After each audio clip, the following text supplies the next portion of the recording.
Bismillah ar-Rahman ar-Rahim. Welcome back. We'll be continuing with Qaida Nuraniyah and how to read the Quran, inshallah. Please grab your notebooks and get ready. Now this lesson 3. You have a bunch of things on top of the letters. Now let's define what each thing we see is. Now first we have a mad.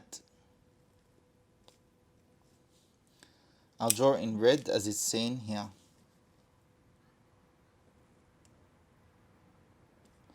A mad means that you extend a letter.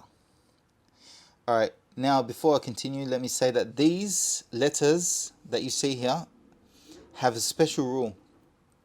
These letters are special characters found at the beginning of various surahs, and they have a special way to recite them that's different to the recitation of other letters in the Quran. Now, with that being said, in the case of these special letters, we do not understand the meaning of them. The Quran can be translated in a lot of areas, but these words, the actual meaning of them is unknown. Now, the mad on these letters is stretched for 6 harakat. So 6 harakat. A haraka is similar to a second, but not exactly. It's a length of time. So let's say 1 haraka, 2 harakat, 3 harakat, 4 harakat, and so on until you get to 6 harakat. So this mad is on top of a lam. So alif, lam, 6 harakat. Next we have a mim. On top of the mim it says it's like a little W. Now let's write that down. A little W sign is called a shadda. Shadda means to hold on tight. Shid, or to squeeze, or to emphasize. So a shadda is 2 harakat. Okay, so next we have an extension. It adds 1 extra haraka to a letter, so it makes it 1 haraka longer. So normally you would say ta. Ta is how a letter sounds without a haraka. If you're adding 1 haraka to it, it becomes ta. So from ta, it becomes ta. And same with ha. Ha. So now you've added 1 haraka to the original haraka, which is the letter by itself. At a shadda, it makes you hold onto a letter for 2 harakat. So, so whatever letter it's on top of, here it's on top of a mim. So we're going to hold onto it. Close your mouth on that letter's sound. So we have a mad, we have a shadda, and we have an extension. So a mad in this case of the special letters is 6 harakat. A shadda is 2 harakat. An extension is 1 harakat. So let's try saying these letters, these words. The first one is alif, lam, 6 harakat. And the mim has a shadda, so lam, lam, You have to shid on the mim for 2 harakat. Alif, lam,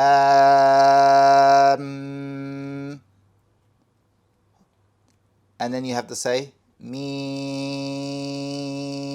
for 6 harakat. So again, all together. Alif, lam, mim. Next, we have alif, lam, mim sad. Next.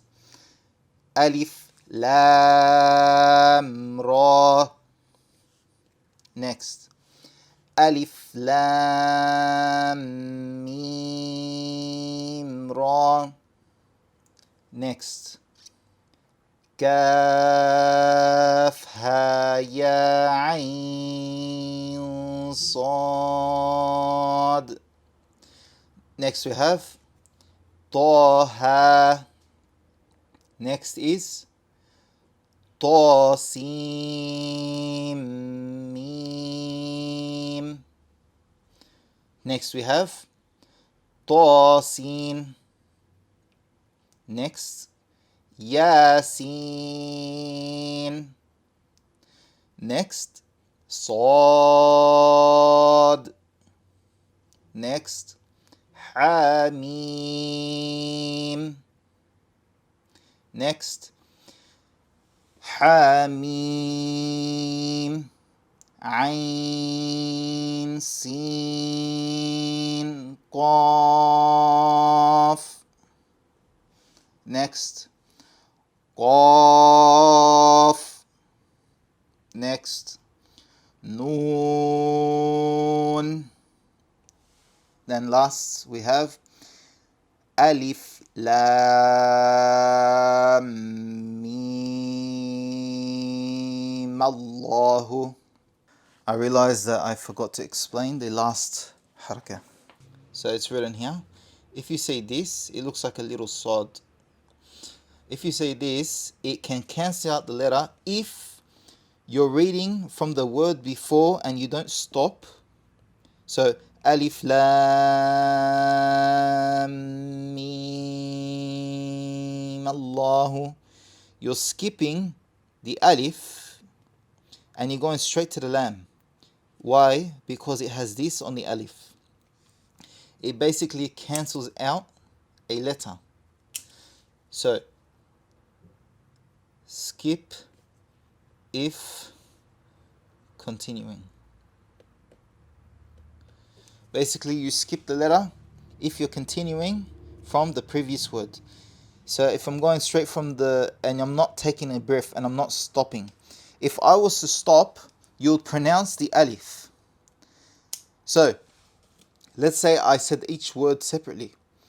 Alif Lam Mim Allahu. Now, if I'm continuing from the previous word, I know it's pretty hard to hear the difference, but you're going straight from the mim to the lam. You're skipping over the alif sound. Alif Lam Mim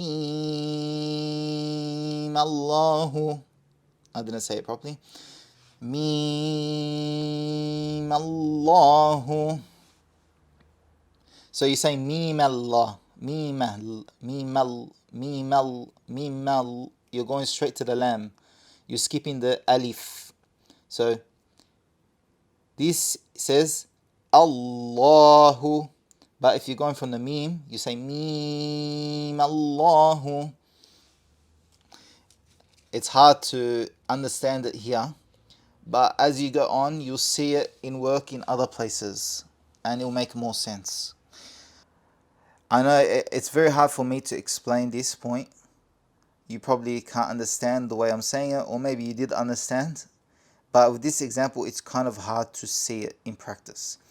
You'll see it definitely in other places. And I'll remind you later on, inshallah, when I come across an example with this.